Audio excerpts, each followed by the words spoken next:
Vincent van Gogh painted as if he were screaming, but no one heard. The Dutch genius produced over 900 paintings throughout his short and turbulent life. He sold only one during his lifetime. He suffered from mental health crises. He was institutionalized, rejected, and ignored. A tormented, misunderstood man, he transformed his pain into vibrant and expressive art. Van Gogh didn't paint what he saw, but what he felt. His intense brush strokes and vivid colors were a direct reflection of his restless soul. The famous Starry Night, for example, was created while he was in a psychiatric hospital. Imagine the scene: a disturbed man staring out the window of his cell, seeing far beyond the night sky. The stars swirled and danced in his mind, transforming into swirls of light and emotion on the canvas. One of the most striking and controversial episodes in Van Gogh's life was when he cut off his own ear. An act of desperation and mental confusion that became almost as famous as his works. This incident perfectly illustrates the intensity with which the artist lived and created. Each brushstroke was a silent scream, a plea for help that the world around him couldn't or wouldn't hear. Van Gogh died at 37, having no idea he would become one of the greatest artists in history. Ironically, today his works are worth hundreds of millions of dollars. The same paintings that were ignored and ridiculed in his time are now sought after by collectors and museums around the world. It's as if the universe decided to play a bad joke on the painter's fate. Think about it. The man who could barely afford paints and canvases now has his works valued at astronomical figures. Sunflowers, Night Cafe, Self-Portrait with Bandaged Ear. Each of these paintings could buy a small city today. But what good was all this posthumous appreciation for the artist who lived and died in poverty? Van Gogh's story makes us reflect on how society treats its misunderstood geniuses. How many other Van Goghs are out there creating in silence, shouting through their works, unheard? Sometimes the world takes too long to understand what it feels. Van Gogh didn't paint landscapes, he painted pain.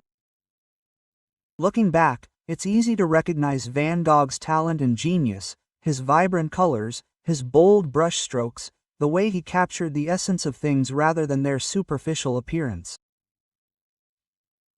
All of this is obvious to us today, but imagine how difficult it was to appreciate this revolutionary art in an age accustomed to realism and the rigid rules of academic painting. Van Gogh was a man ahead of his time, fighting against the artistic and social conventions of his time.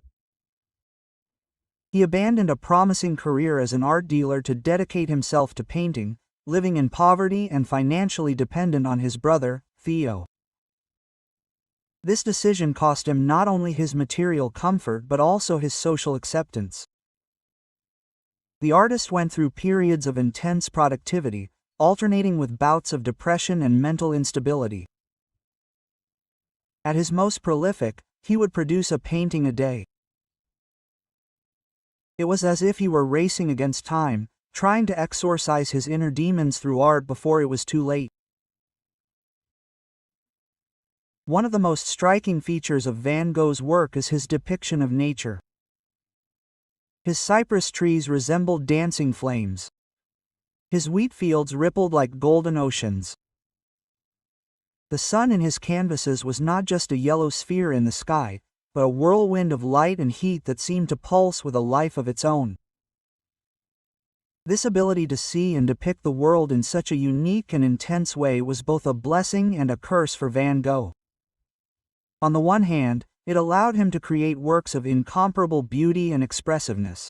On the other, it contributed to his isolation and misunderstanding by his contemporaries. Van Gogh had a complex relationship with color. For him, colors were not just a visual aspect, but carried deep emotional and symbolic meanings. Yellow, for example, was the color of joy and hope. It's no coincidence that his sunflowers, perhaps his most famous works, are predominantly yellow. Van Gogh's technique was unique. He didn't bother mixing colors on the palette, preferring to apply them directly to the canvas in thick, textured brush strokes. This gave his paintings a three-dimensional, almost sculptural quality. You can almost feel the paint projecting from the canvas, as if the artist's emotions were so intense they couldn't be contained on a flat surface. Despite all his genius, Van Gogh constantly struggled with depression and loneliness. His only sale during his lifetime was the red vine, purchased for a paltry sum by a Belgian painter. Imagine the frustration of creating work after work, knowing in your heart they were special, but seeing them repeatedly rejected or ignored. Van Gogh's relationships with artists were complicated. He admired and was influenced by painters like Miller and Delichy, but had difficulty maintaining lasting friendships.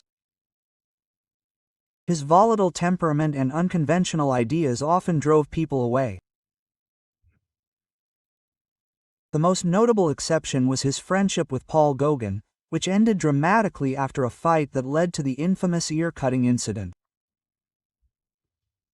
In the last years of his life, Van Gogh alternated between periods of lucidity and severe mental breakdowns. He voluntarily admitted himself to an asylum in Saint-Rémy-de-Provence, where he continued to paint. It was there that he created some of his most famous works, including Starry Night. It is fascinating to think that some of the world's most beautiful and serene paintings were created in an environment of confinement and mental torment. The end of Van Gogh's life was as tragic as the rest of his life. He died at the age of 37, apparently by suicide, although the exact circumstances of his death are still debated. His brother Tay, who always supported him financially and emotionally, died just 6 months later. It is as if fate had decided that even in death, Van Gogh should not be alone.